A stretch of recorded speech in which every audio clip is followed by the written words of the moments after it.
Hello everyone, welcome back to Sports with Kashi. I said I'll make 11 videos in 14 days, but due to some reasons I wasn't able to make that many. But I said I'll make my DC video next, analyzing the DC team. Yes, today we're going to analyze the Delhi Capitals team with all the players one by one. So we start with Prithvi Shaw. He is a good hitter of the ball, one of the most promising young players right now for India. He can become a great for India. He did really well last year in the Vijay Hazare. He did even well in the IPL, which I think Wisden naming him in their IPL team of the tournament. He had played some great knock. For example, his 82 of 41 against KKR. Then we have David Warner. David Warner again is a big name in IPL. He's really a very good player. He has 10,000 plus T20 runs. He's been a great in IPL, winning 2015, 17 and 19 orange cap, 16 winning tournament and hitting 892 runs. Though he fell short of orange cap due to Virat's 973 runs that year. And Warner, I'm surprised, didn't get such a high paycheck. I expected high, as you saw in my video of the top IPL auction players. But as he got only 6.25 crores. Then Yash Dul, a big promise for India, who can become a very good player for India in the future. Actually, number 3, not Yash Dul, number 3, Mitchell Marsh. Mitchell Marsh apparently did very well in the Big Bash League and he played as a number 3. So Mitchell Marsh should be the number 3 even for Delhi Capital. Number 4, Yash Dul. Yash Dul was a great promise for India. He was the captain of the under-19 team. He played very well. He played 2 good knocks. One against South Africa and 80. And the best one was against Australia, his 100, which got them back from a tough situation into an easy victory. He overturned it completely for India. Then Rishabh Pant. Rishabh Pant, of course, has been in top-notch form. He's played many great knocks. He hit that week 5, 28 ball 52 against West Indies. He's done very well overall because he even hit a 96 of 97 in the recent test match against Sri Lanka. And he had 22 runs in an over. He hit 56 53 in the West Indies ODI when India was in a tough situation. So he's really stood out and can be very dangerous to every team in this IPL. Number 6, Sarfraz Khan. Sarfraz Khan is not the best player and he needs to be in the team just to add that extra spot in the team. And he's okay, he can make a contribution rarely. Like for example, once when I went to the stadium, he is 67. Number 7, Akshar Patel. Akshar now is a very good bowler, has a good economy, can bat decently, and he's surprising retention, but not that bad a retention. Like there was retention, such as SRS retaining Abdul Samad and Umran Malik. That was just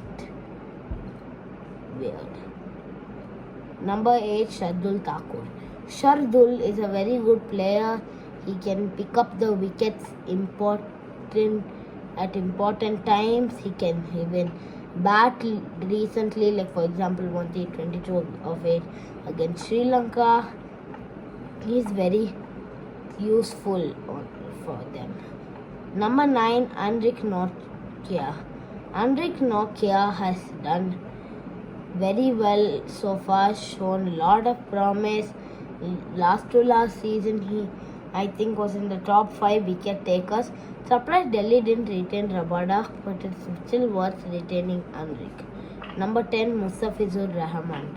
That's a buy for Delhi's buy Decent buy. He's a good left arm fast bowler. Taken 5-wicket haul against India in the World Cup. Decent buy for Delhi.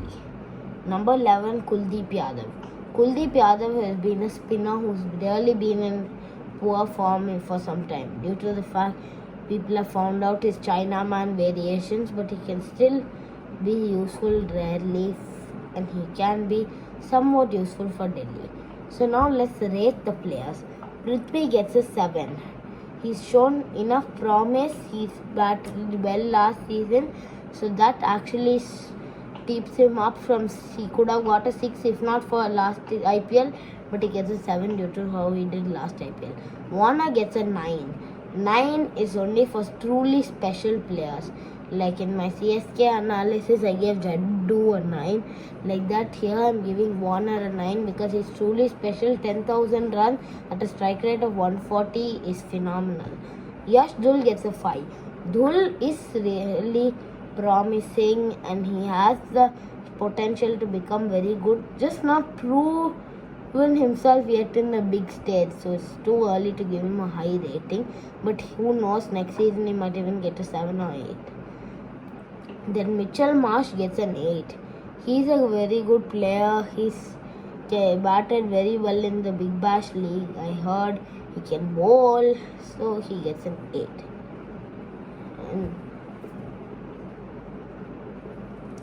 And then after that, Sarfraz Khan gets a 5. He's not that useful a player, can make contributions rarely, so he gets a 5. Rishabh Pant another 8. Pant has done really well for India, shown lot of talent. He's very good captain for Delhi last season, so he gets an 8. Aksar gets a 7.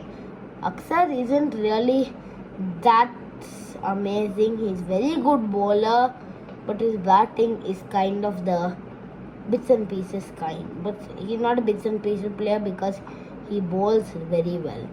Then Shardul Thakur is a very good bowler and then he can bat decently, 7 out of 10, but even though he's expensive. Then Andrik gets an 8. Nokia has really shown lot of promise to become a great bowler for South Africa in recent times. So I feel he gets an 8 due to his last season contribution, his contributions for South Africa and stuff. Then Mustafizur gets a 7. Mustafizur is a good best bowler Bangladesh has ever had, and he's a useful left arm seamer, but he can just sometimes not. He can have really bad days at times. Then Kuldeep gets a 6. If this were like say in before the 2019 IPL, Kuldeep would be top at 8 due to that time his great form. But of late he hasn't been the best of form, so I give him just 6. Yes, that's the DC team. We may do GT soon.